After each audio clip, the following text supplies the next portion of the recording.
கண்ணபுரான் சொன்னதை போல கருணாக வடிவம் கொண்டு அந்த தாமரப்பூவுக்கு அடியிலே காவலா நிற்கிறார். ஏன்னா பார்வதிக்கு எந்த சேதமும் வரக்கூடாது இல்லையா? அப்ப கருணாக வடிவம் கொண்டு காவலாக நிற்கும் போது அதான் பூநாகம்னு சொல்லுவாங்க. ஆமா. அப்ப இப்படி கண்ணபுரான் இருக்க இந்த தர்க்கராஜனும் தாரகாவல்லியின் தவத்தை முடித்து தாரகாவல்லி சொன்னா, அண்ணா தர்க்கராஜா தவம் முடிந்து விட்டது, நான் போய் தாமர தடாகத்துல குளிச்சுட்டு தண்ணி எடுத்து கொண்டு வீட்டுக்கு வாங்க, நீங்க அரண்மனைக்கு போங்க அப்படின்னு சொல்லி தாரகாவல்லி பெண்மணியாகப்பட்டவள் அவள் எங்கே எப்படி வருகிறாள் தெரியுமா?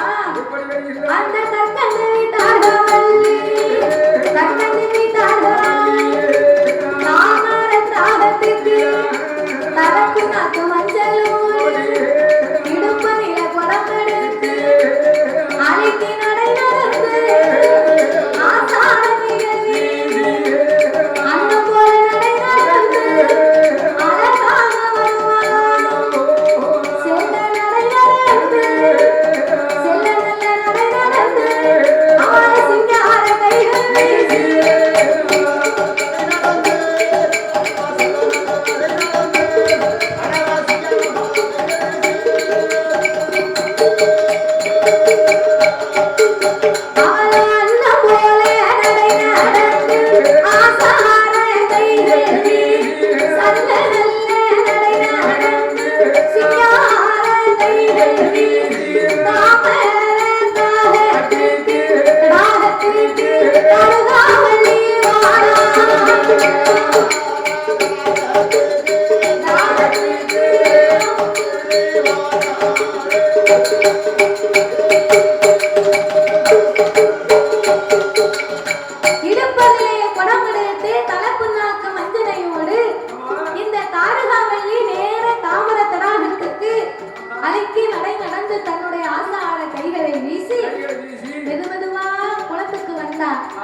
குடத்தை இறக்கி வச்சார்.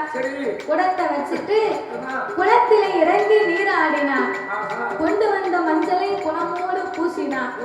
குளித்து நீராடி குணமோடு மஞ்சளை பூசி நடத்திட்டு தண்ணிக்குள்ள பார்வதாதேவி தாமரை பூவிலே அமர்ந்திருக்கிறார். அதையெல்லாம் தாரகாவல்லி பார்க்கல.